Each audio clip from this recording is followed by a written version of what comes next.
My son called. His wife just had a baby girl, my granddaughter. I was overseas for work. Told him I'd be there as soon as I could. When I finally walked into their house, there was no baby. Where is she? My son wouldn't look at me. We gave her up for adoption. I stared at him. What are you talking about? She's deaf. We can't raise a damaged child.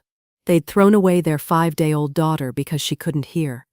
I begged them to tell me where she was. Which agency? I'd take her myself. The records are sealed. You have no rights. They'd made sure I could never find her. My granddaughter was out there alone, rejected for being deaf, so I decided I was going to learn her language, so that when I found her, the first thing she'd see was someone who'd spent years preparing to understand her, to tell her she was wanted, that she always had been. My son thought the story ended that day. It was only the beginning. My name is Nancy, and this is my story. Before we continue, please leave a comment telling us where you're watching from, and subscribe to Never Too Old channel. We're creating a community of people who know that our best chapters can happen at any age.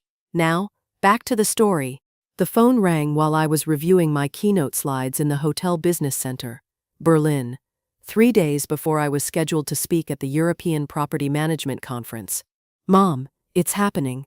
Vanessa's in labor. Christopher's voice came through excited and breathless. I closed my laptop. Right now? We're at the hospital. They're saying a few more hours. You have a granddaughter coming, Mom. My chest tightened in a way I hadn't felt since my husband died. A granddaughter. I'm getting on a plane. Don't you have that conference thing? Christopher, you're having a baby. I know, but you're the keynote speaker, right? That's a big deal. Come after. She'll still be here. I looked at my presentation on the screen. 200 people registered, contracts signed. The organizers had been planning this for months. I'll be there as soon as I can. 4 days at most. Tell Vanessa I'm coming. She'll be glad. Love you, Mom. He hung up. I sat there staring at the phone. A granddaughter. Christopher and Vanessa lived in Greenwich, Connecticut, in a house her parents had given them. Old money. Old families. I'd been living in London managing my late husband's properties, visiting Connecticut maybe once a year. This baby would change that. I'd be present. I'd be the kind of grandmother who showed up. I gave my keynote 3 days later, flew out of Berlin that afternoon, landed at JFK the next morning, and drove straight up I-95 in a rental car.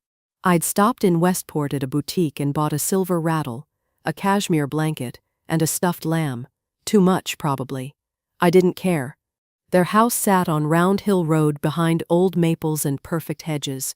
White colonial, black shutters. I pulled into the circular drive just past noon, grabbed my gifts and walked to the door. Christopher answered before I could knock. He looked terrible, exhausted in a way that seemed wrong for a new father.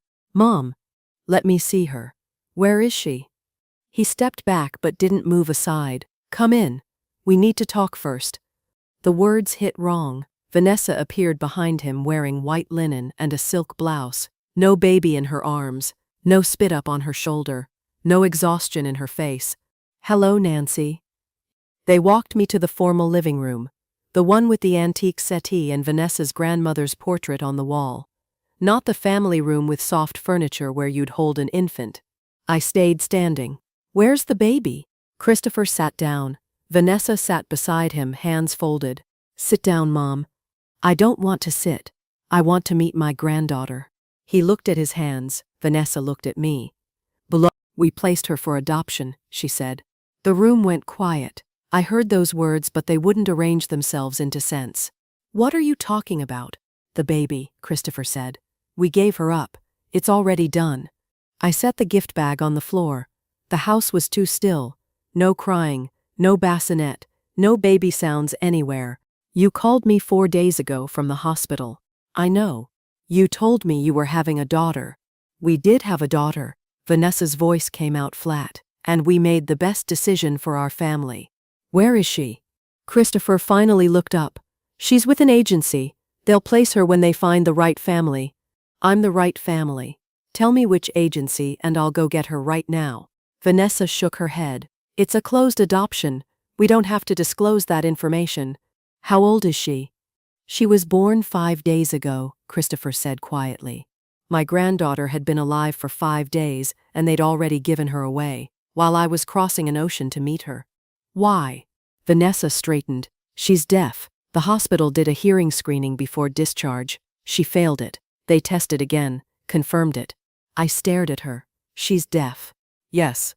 And you gave her away because she's deaf. We're not equipped to handle a damaged child, Nancy. Be realistic.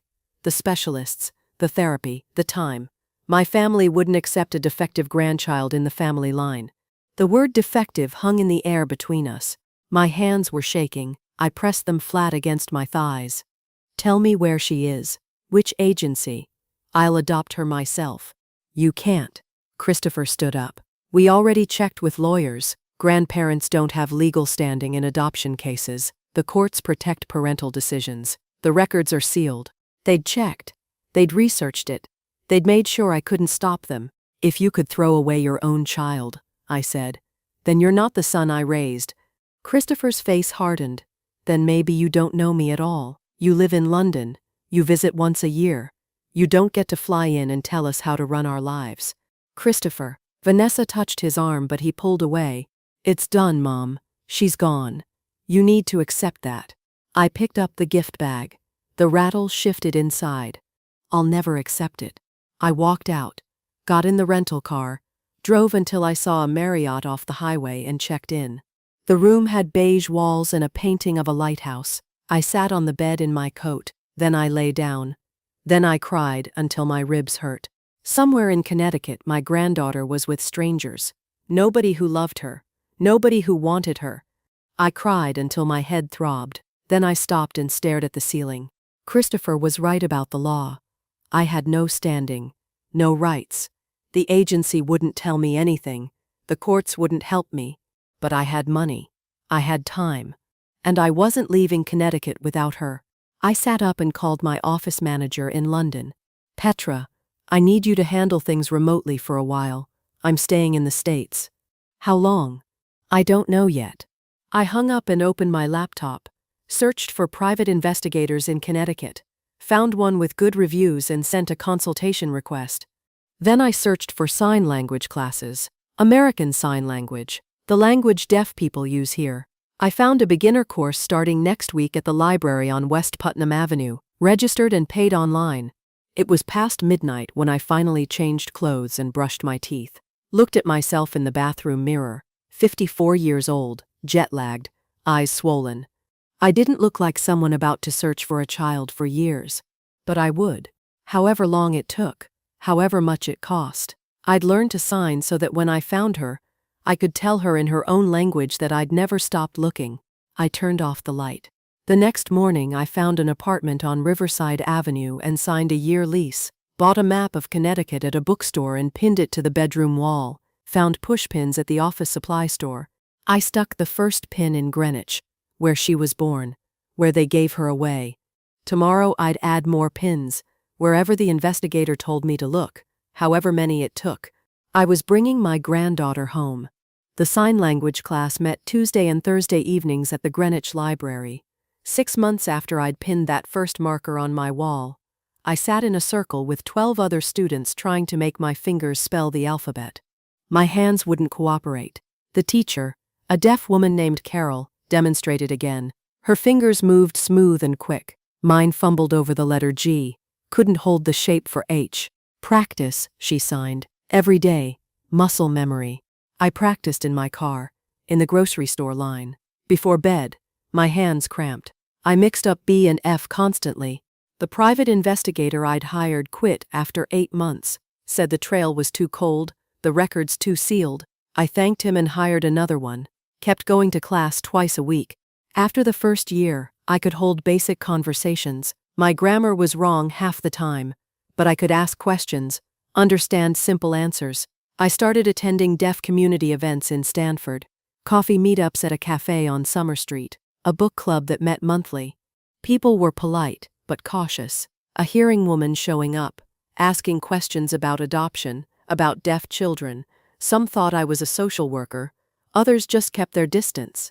But I kept showing up. Learned to respect when someone preferred to sign rather than speak. Learned not to touch people to get their attention.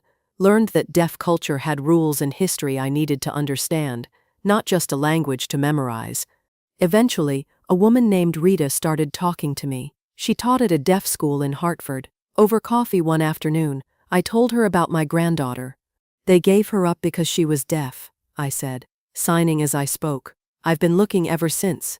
Rita watched my hands, my face. How long? 2 years now. And you learned sign language for a baby you've never met. So I'd be ready when I found her. She nodded slowly. I'll ask around. Deaf schools, programs. Someone might remember something. But nobody did. Not that year. Not the next. I drove to every adoption agency within 200 miles, showed them the few details I had. A baby girl, born in Greenwich, given up at 5 days old, deaf. Most wouldn't talk to me. Privacy laws, sealed records. Some were kind about it. Others just pointed to the door. I visited orphanages in Connecticut, New York, Massachusetts, Rhode Island, walked through common rooms looking at children's faces, wondering if any of them could be her, asked administrators about deaf girls, about records from years ago, hit dead ends everywhere. My second investigator found nothing. I hired a third. 5 years in, I'd been to over 200 facilities. I was 59. My sign language was fluent now, though fast signers still lost me sometimes. I knew people in the deaf community across 3 states. They knew my story. Some helped when they could. Others thought I was chasing something impossible. One afternoon I sat in my car outside an orphanage in Albany.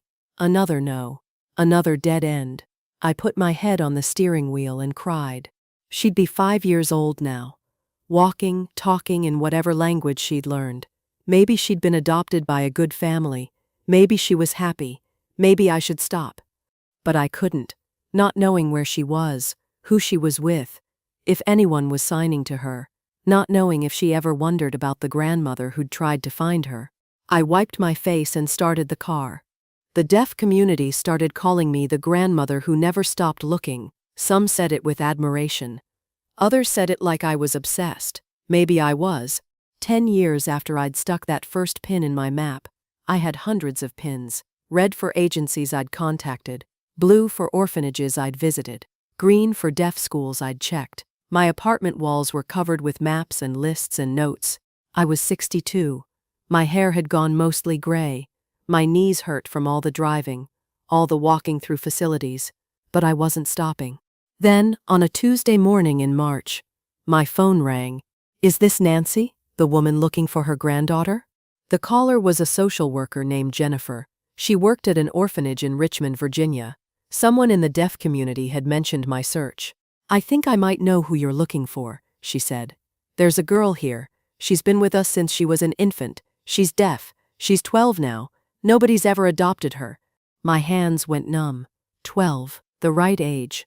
What's her name? We call her Ellen, but that might not be her birth name. Her records are sparse. I was already grabbing my keys. I'm coming. I can be there in 6 hours. I'll be here until 5. I drove straight through. Stopped once for gas and coffee. My heart wouldn't slow down. This could be another dead end.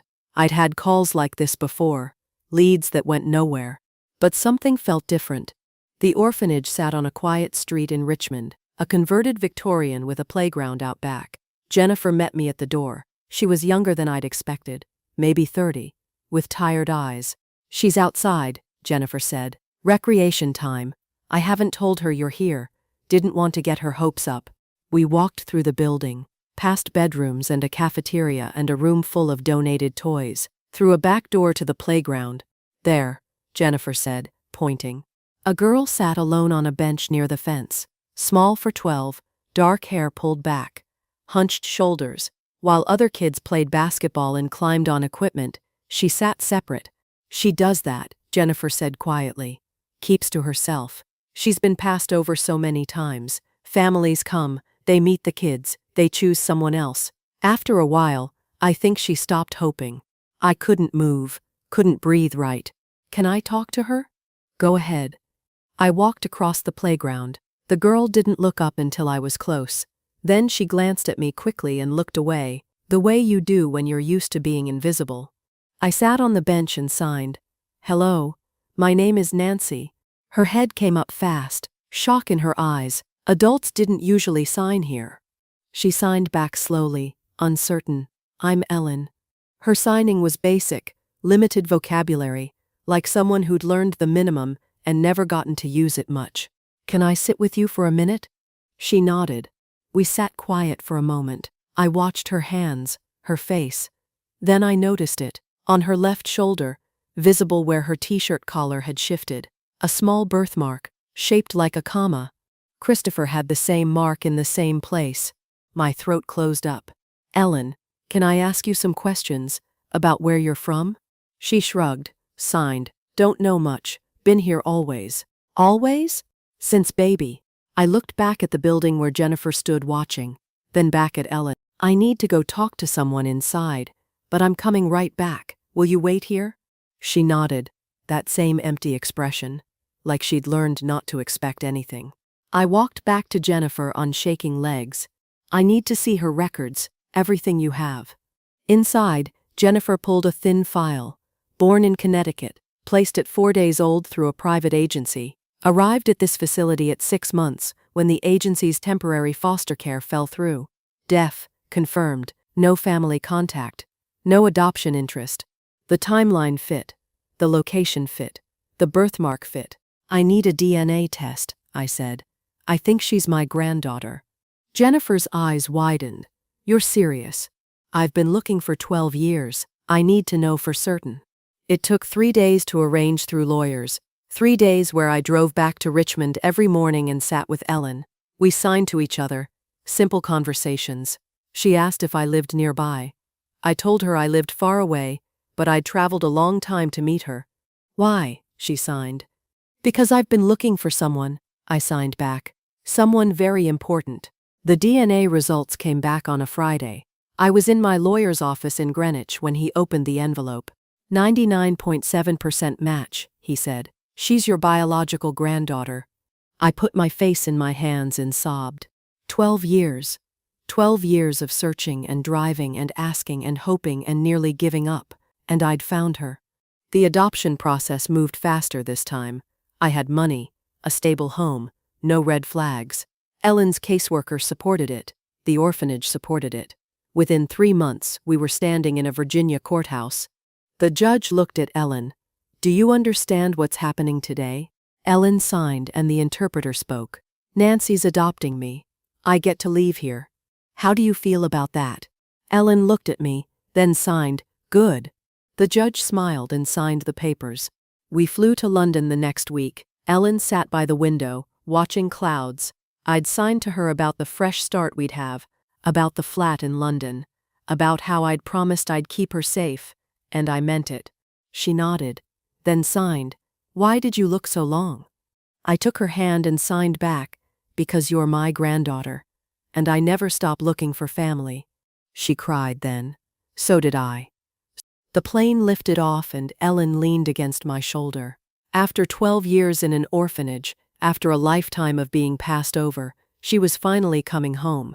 The London flat felt too big at first. Ellen stood in the doorway of her bedroom and wouldn't go in, just stared at the bed, the desk, the window overlooking the street. It's yours, I signed. Your room. She nodded but didn't move. That first month she barely looked at me, kept her eyes down, flinched when I moved too quickly. At dinner she ate fast like someone might take the plate away. In the mornings she'd be awake before me, sitting on her bed fully dressed, waiting.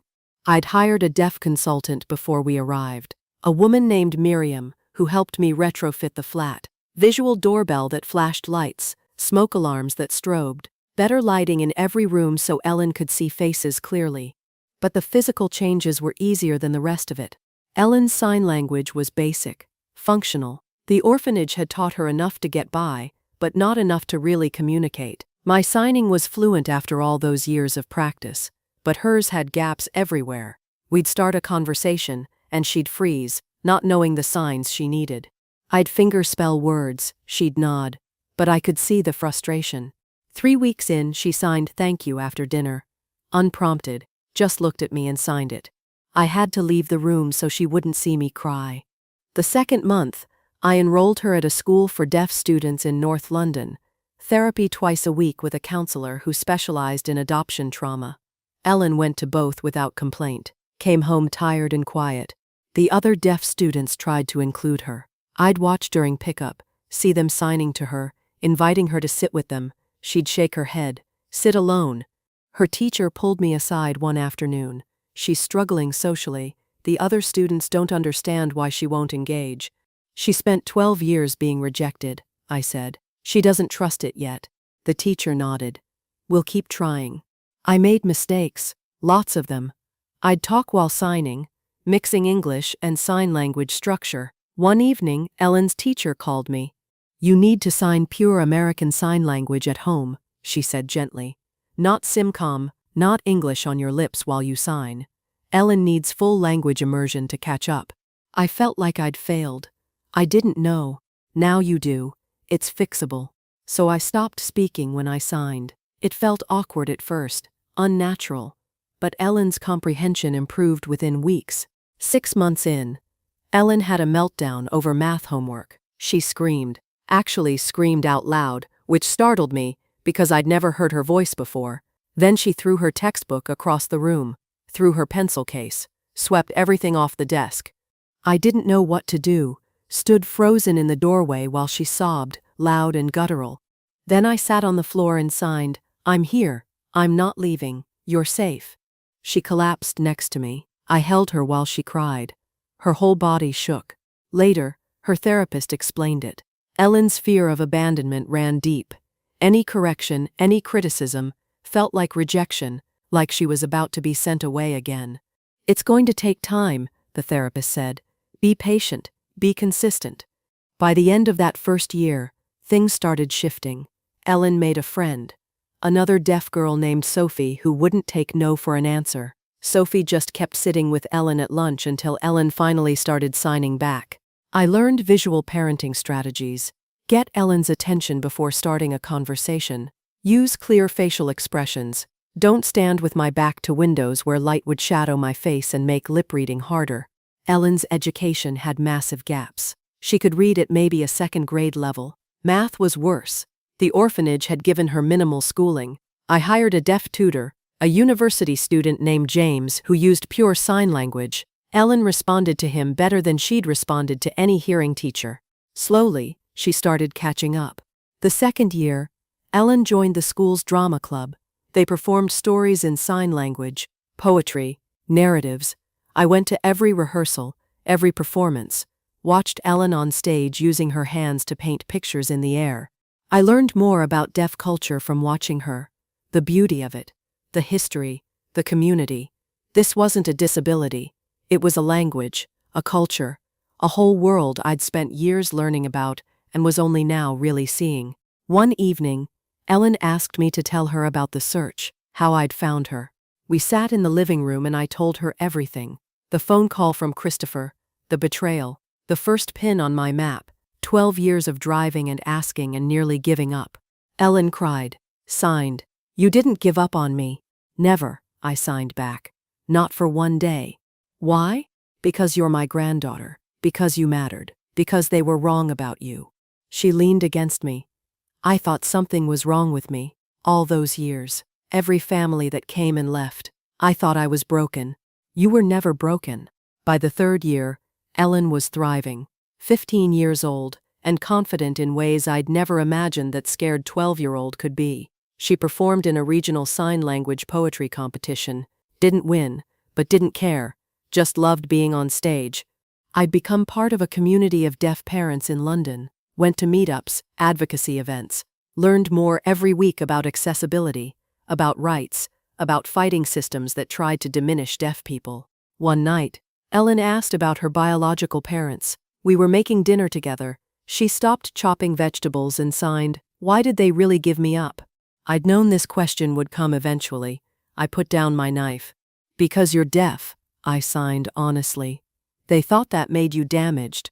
They were wrong, but that's what they believed. Do you think they regret it? I don't know. I haven't spoken to them since. Ellen nodded slowly, then signed, Their loss. I have you. My throat closed up. I have you too. The fourth year arrived faster than I expected. Ellen turned 16. We talked about her future. University, maybe. She wanted to study deaf education, help other deaf kids who'd grown up feeling like she had. You'd be amazing at that, I signed. You think so? I know so. Then, on a Tuesday morning, an email arrived from an address I hadn't seen in 16 years. Christopher's name in my inbox made my stomach drop. I stared at it for a full minute before clicking. The subject line said, "Family." My hand shook on the mouse. "Mom, I know we haven't spoken in 16 years. I know what happened was unforgivable. I've thought about it every day. I've thought about you every day. I don't expect you to respond to this, but I need to tell you something. Vanessa and I adopted a son. His name is Gabriel. He's 18 now. A good kid. Better than I deserve. He's starting college and he asked about you, asked if he had a grandmother. I told him yes, but that we'd had a falling out. He wants to meet you. I know I have no right to ask. I know I don't deserve your time or your forgiveness, but Gabriel does. He didn't do anything wrong. He deserves to know his grandmother if you're willing. If you want to meet him, I'll make it happen. Whatever you need. I'm sorry, Mom. For everything. Christopher." I read it 3 times. Then I closed the laptop and walked to the window. A grandson. Christopher had adopted a son. After throwing Ellen away because she was deaf, he'd gone and adopted a boy, kept him, raised him, for 18 years. The anger hit first. Hot and sharp. They'd decided Ellen was too damaged to love, but another child was fine. A chosen child was acceptable? Then confusion. Why now? Why reach out after 16 years of silence? Then something else. Curiosity, maybe. This boy, Gabriel, 18 years old. He'd asked about me, wanted to meet me. I didn't know what to feel. Ellen came home from school an hour later, found me still standing at the window. She signed, "What's wrong?"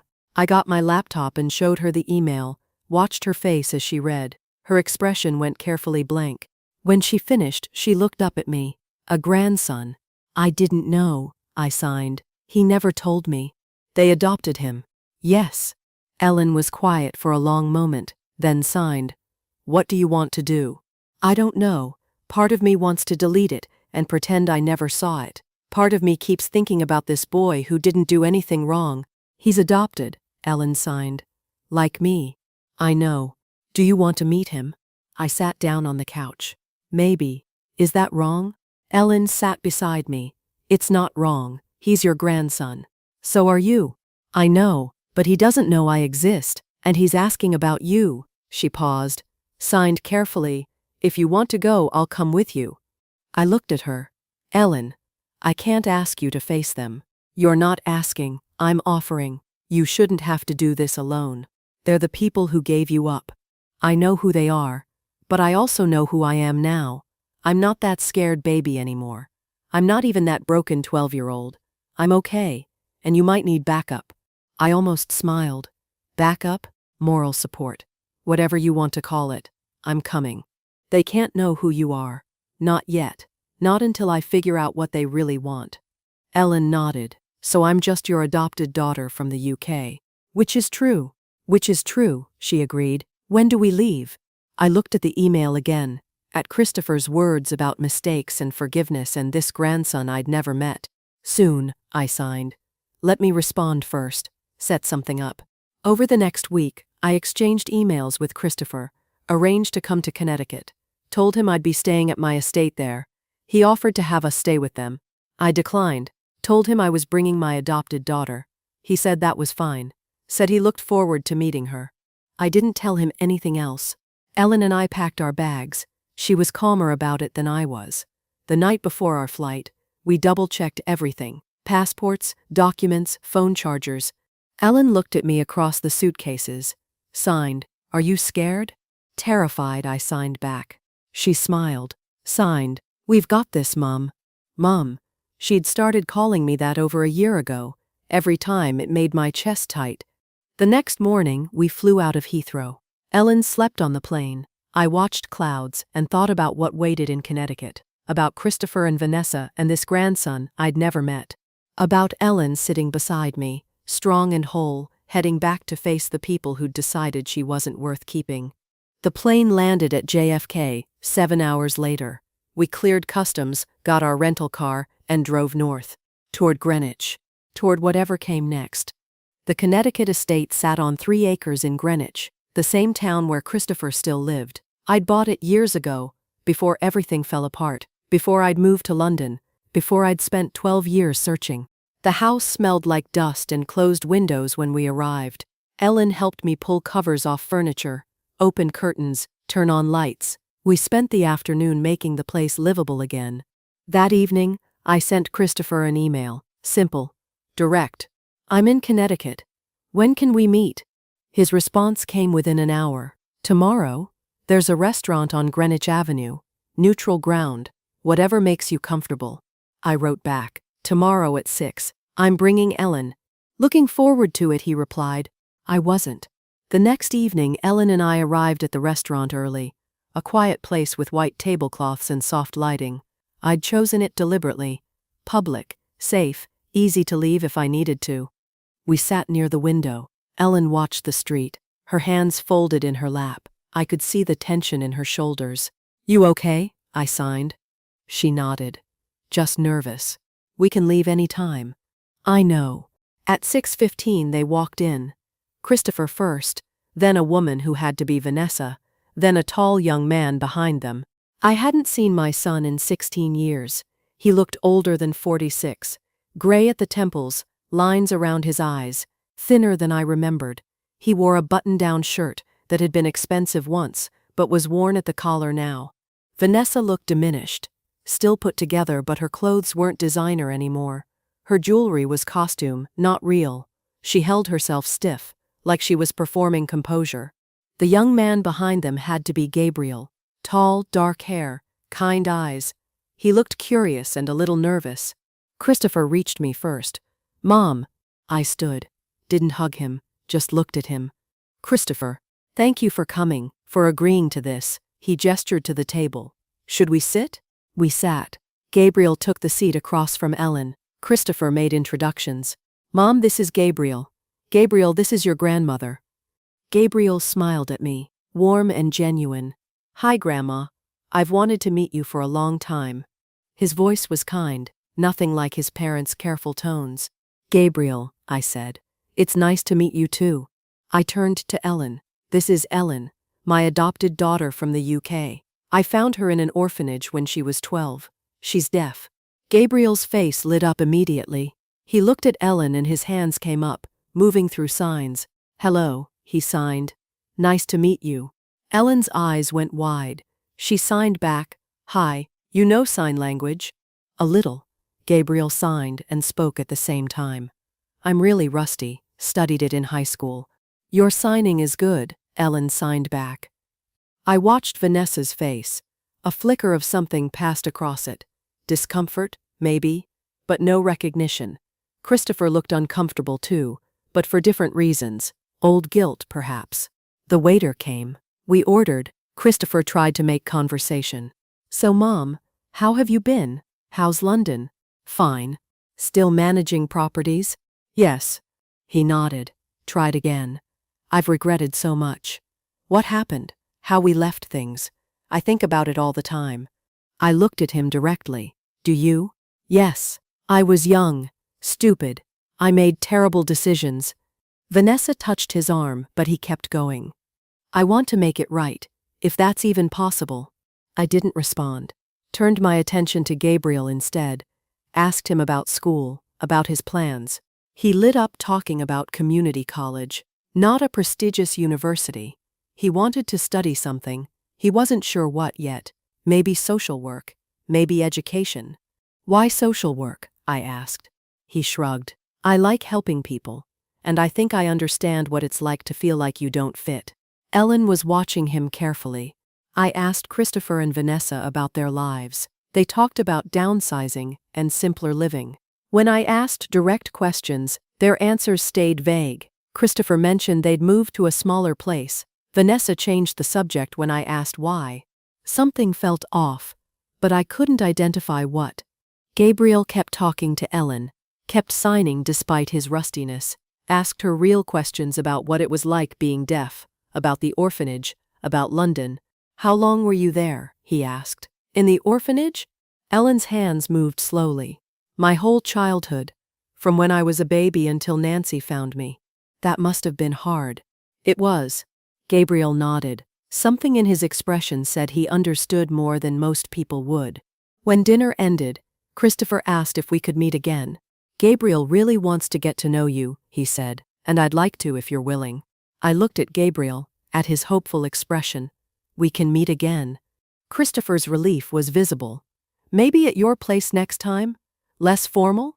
Fine. We scheduled it for the following week. Walking to the car, Ellen signed, "He's nice." Gabriel? Yes, he's nothing like them. I noticed, he really knows sign language. Not well, but he tried. He did. The second meeting happened at my estate. Gabriel brought flowers.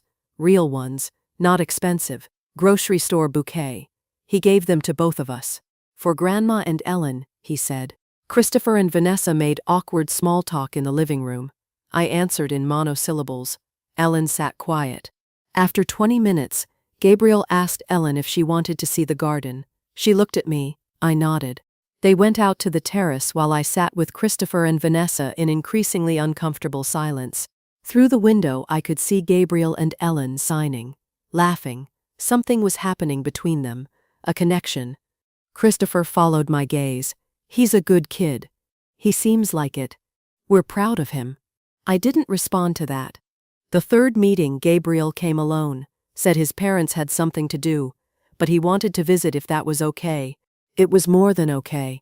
He and Ellen disappeared to the garden again. I watched from the kitchen window while I made tea. They sat on the stone bench, Gabriel's phone out, typing something, Ellen responding, both of them engrossed in conversation. When they came inside an hour later, both looked happy, comfortable. Gabriel stayed for dinner. We ordered pizza, sat around the kitchen table instead of the formal dining room. Gabriel asked me about finding Ellen, about the adoption process, about raising a deaf teenager. I answered honestly. He listened like he really cared. After he left, Ellen sat with me in the living room. He's different, she signed. Than his parents?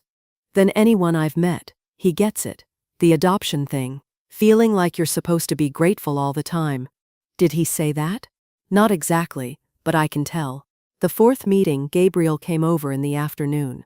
Christopher and Vanessa had dropped him off, said they'd pick him up later. Gabriel and Ellen went straight to the garden. I gave them space, made lemonade and brought it out after a while. They were sitting close, Gabriel showing Ellen something on his phone. Signs he'd learned from someone. Ellen was correcting his hand shapes gently. They both laughed when he got one wrong. He tried again. Got it right. She applauded. I left the lemonade and went back inside. Watched from the window. The ease between them struck me, like they'd known each other for years instead of weeks. When Christopher came to pick Gabriel up that evening, Gabriel hugged me, actually hugged me. Thanks, Grandma, for letting me come over, for being cool about everything. You're welcome anytime. He meant it, so did I. After they left, I stood at the window. Ellen came up beside me. Something's wrong, she signed. What do you mean? With them, Christopher and Vanessa. The way they dress, the way they act. Gabriel, coming over alone. Something happened to them. I'd been thinking the same thing. You noticed too. Hard not to. But Gabriel doesn't seem like them at all. No, I agreed. He doesn't. Whatever Christopher and Vanessa were hiding, whatever had brought them back into my life after all these years, it is hard to believe that it is really about reconciliation. Let's see. But Gabriel was real. His kindness was real. His connection with Ellen was real. And that was worth something. Even if everything else was a lie. A month had passed since that first awkward dinner. Gabriel had been coming to the estate every few days, sometimes with Christopher and Vanessa, more often alone. The bond between him and Ellen had deepened into something that looked like real siblings. They signed to each other constantly, laughed at jokes I didn't always catch, sat close on the garden bench with their phones out, texting things they didn't want to say out loud. I watched it happen and felt grateful and worried, because eventually the truth would have to come out. It was a Thursday afternoon when everything changed. Gabriel had come over alone again, said his parents were busy. He and Ellen went straight to the garden like always. I stayed inside, made coffee, started answering emails in the study. An hour passed. Then 2. Usually they came in by then, hungry or thirsty or ready to include me in whatever conversation they'd been having. But the house stayed quiet. I looked out the window. They were still on the bench, but something was different. Gabriel's shoulders were hunched. Ellen's hands moved fast, urgent. Even from this distance, I could see the tension. I almost went out. Then Ellen looked toward the house, saw me at the window, shook her head slightly. Not yet. So I waited. Another 30 minutes. Then the back door opened. They came in together. Gabriel's eyes were red. Ellen's face was set in that careful blank expression she got when she was holding back emotions. They found me in the study, stood in the doorway. "We need to talk to you," Ellen signed. I closed my laptop. "Okay." They sat on the couch. I took the chair across from them. Gabriel couldn't look at me. Ellen reached over and squeezed his hand. "What happened?" I asked. Gabriel started. His voice came out rough. "I need to tell you something about why my parents really came back. Why they wanted me to meet you." I'd suspected this conversation was coming, but I stayed quiet. Let him talk. 6 months ago, my grandfather got arrested. My mom's dad. He'd been running some kind of investment scheme for years, like a Ponzi scheme. It collapsed. The government seized everything. He's in federal prison now. I processed that. Vanessa's family, old money, prestigious name, all gone.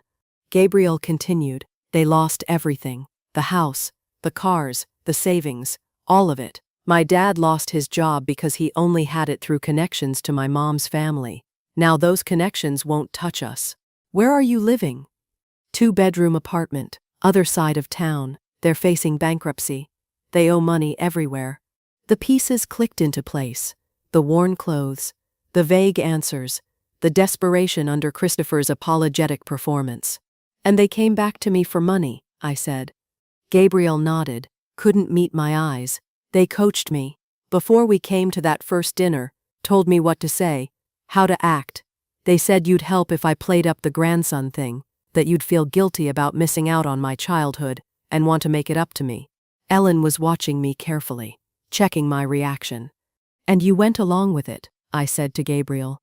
At first, he finally looked at me. I didn't know what else to do. They're my parents. I thought maybe they really did want family, that the money was secondary, but then I met you, and Ellen, and I realized this is what real family feels like. Not performance, not obligation, just connection. His voice cracked. "I feel sick about it. About lying to you.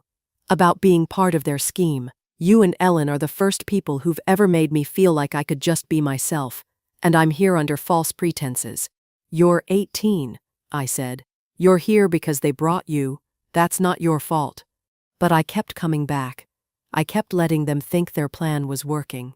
Ellen signed something to him. He nodded. "There's more," Gabriel said. "About them. About how they treated people. Ellen asked me to tell you something.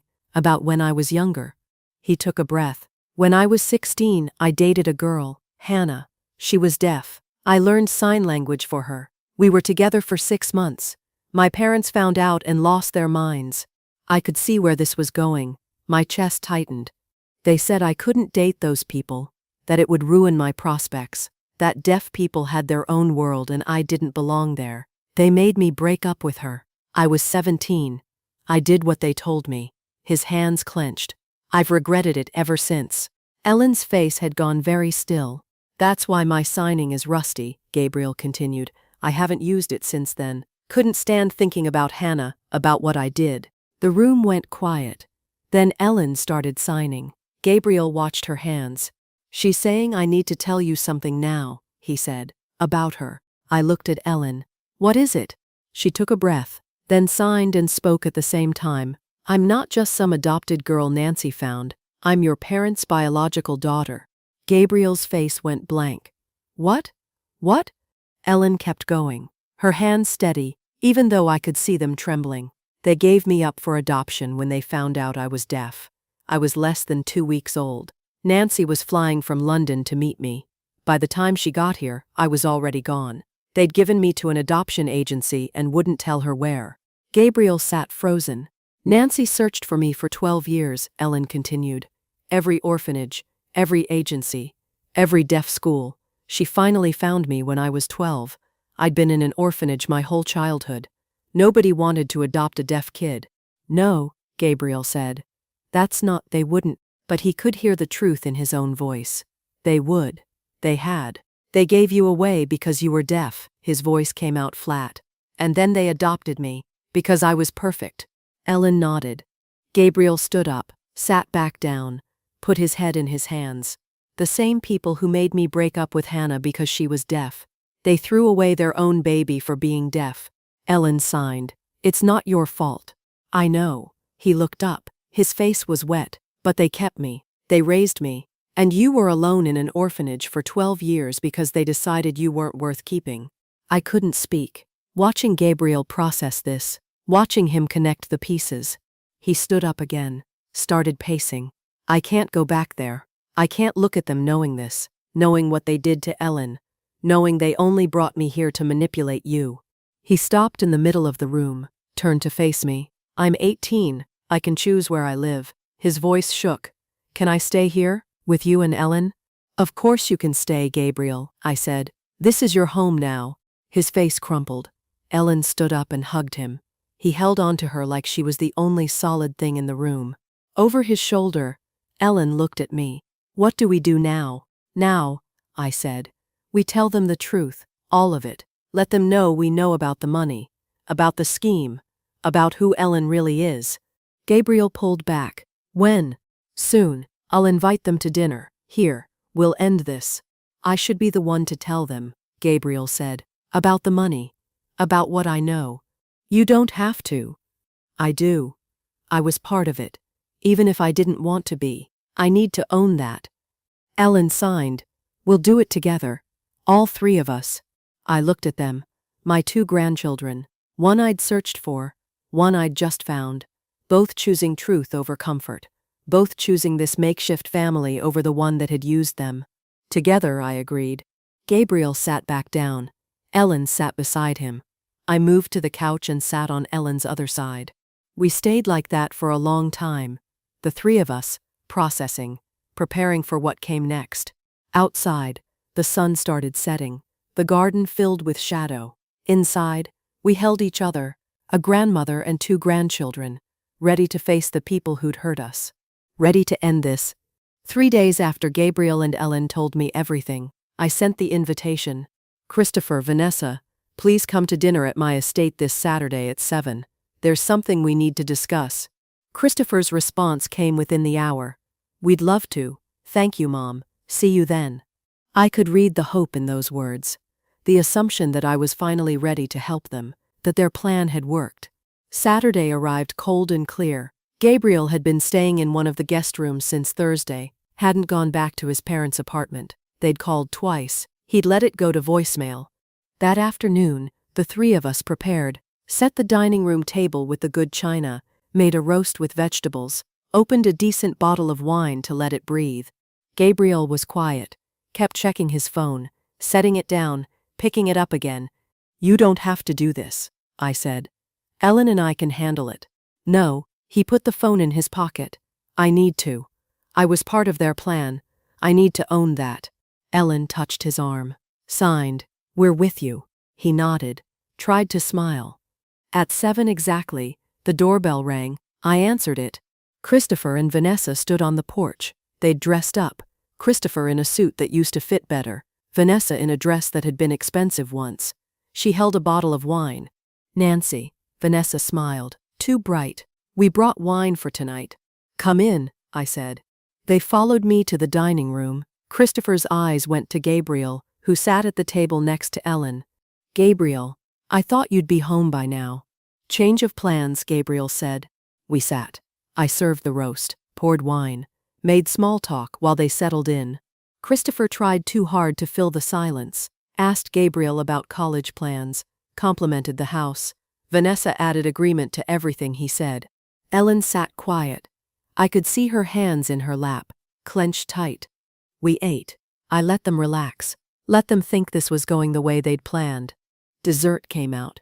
Apple pie, coffee. Vanessa set down her fork and glanced at Christopher.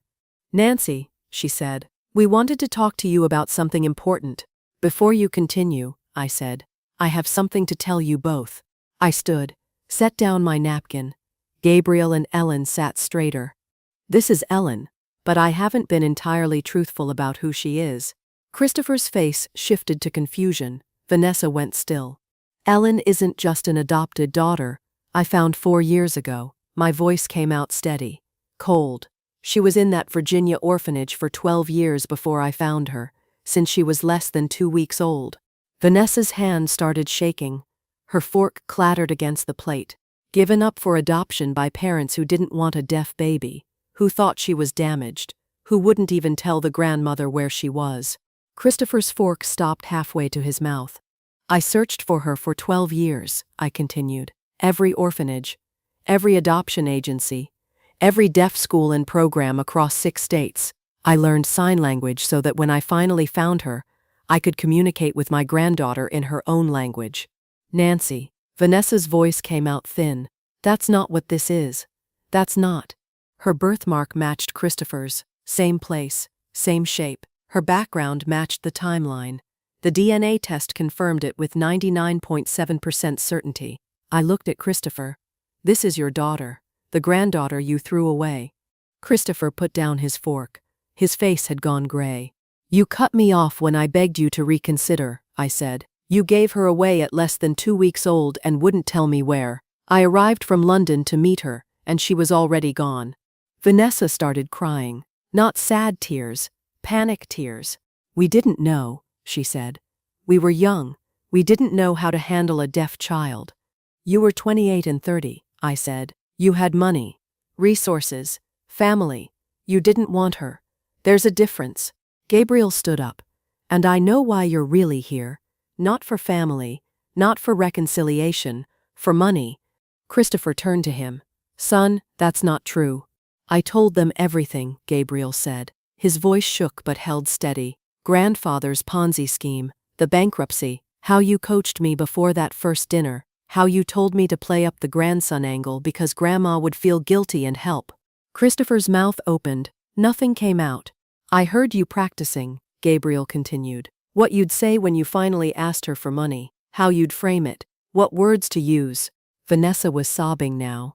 We had no choice. We lost everything. Your grandfather destroyed us. You had choices, I said. You made them. You gave away an infant because she was deaf, because your family cared more about appearances than a baby's life. Ellen stood, signed and spoke at the same time. I spent 12 years in that orphanage. 12 years watching families come and leave without me. 12 years thinking something was wrong with me, that I was the problem. Christopher looked at her, really looked at her for the first time. I saw the recognition hit. The birthmark, the age, the timeline. Ellen, he said. You don't get to say my name, she signed. You gave up that right when you gave me away. Gabriel stepped closer to Ellen. You forced me to break up with Hannah when I was 17, said dating deaf people would ruin my prospects, called them those people. The whole time, you'd thrown away your own baby for being deaf. That was different, Vanessa said. How? Gabriel's voice rose. How was it different? No answer. Christopher tried one more time. Mom, please, we made mistakes. Terrible mistakes. But we're still family. No, I said. You made your choice when you gave away your daughter. I made mine when I spent 12 years searching for her, and Gabriel has made his. Gabriel looked at his parents. I know you raised me. I know you gave me a home. But what you did to Ellen, I can't look past that. I'm staying with them. Gabriel. Vanessa stood. You can't just abandon us. We raised you. We're your parents. Ellen needed parents and you threw her away, Gabriel said. His voice broke. I need a real family now. I pointed to the door. Leave my home. Don't contact us again. You lost your children. Both of them. That's the consequence of your choices. Christopher stood slowly. Vanessa was crying too hard to speak. He took her arm. Mom, he said one last time. Goodbye, Christopher. They walked out. I heard the front door open and close, then car doors, engine starting, tires crunching on gravel. Then silence. Gabriel sat down hard, put his face in his hands, his shoulders shook. Ellen moved to him, put her arms around him. I sat on his other side, held them both. "It's over," I said. Gabriel cried. Relief and grief mixed together. Ellen cried too, silent tears down her face. We stayed like that until the candles burned low and the coffee went cold. Then we cleaned up together, washed dishes, put away leftovers, normal tasks that felt grounding after everything. Gabriel slept in the guest room that night, Ellen in hers. I lay awake thinking about Christopher, about the son I'd raised and the man he'd become, about the daughter he'd thrown away, and the grandson who'd chosen truth over comfort. In the morning, we'd figure out next steps, planning our return to London, enrolling Gabriel in university there, getting him a passport if he needed one. But that night, we just existed. 3 people who'd found each other, who'd chosen each other, who'd become family not through blood, but through dedication and love. 3 months later, we were back in London. Ellen returned to her deaf school for her final years. Gabriel enrolled at University College London studying social work. The flat was crowded with 3 of us, but it worked. Gabriel's sign language improved daily. Ellen helped him practice, corrected his grammar, taught him new signs. One morning, I came into the kitchen to find them already there. Ellen setting the table, Gabriel making toast. Easy routine we'd fallen into. "Hannah texted last night," Gabriel said. Ellen looked up, signed. "What did she say?" "That she got my apology, that she appreciated it." He smiled slightly. "We're going to keep talking, see where it goes. She's still in Connecticut, so it's complicated, but it's something." Ellen grinned, signed something that made him laugh, and signed back. "I made coffee. Watch them, my grandchildren." "What are you thinking about?" Ellen signed to me. I signed back. "How lucky I am. How worth it the search was." Gabriel came over, hugged me. "We're the lucky ones, Grandma." Ellen joined us, the 3 of us standing in the kitchen in our pajamas with morning light coming through the windows. We'd started as broken pieces, a grandmother searching, a girl abandoned, a boy used. Now we were whole, not perfect, not without complications, but family, real family, and that was everything. So, that's my story. I'd love to hear what you think. Did Christopher and Vanessa deserve a second chance, or did I make the right call? Let me know in the comments, and subscribe for more stories like mine.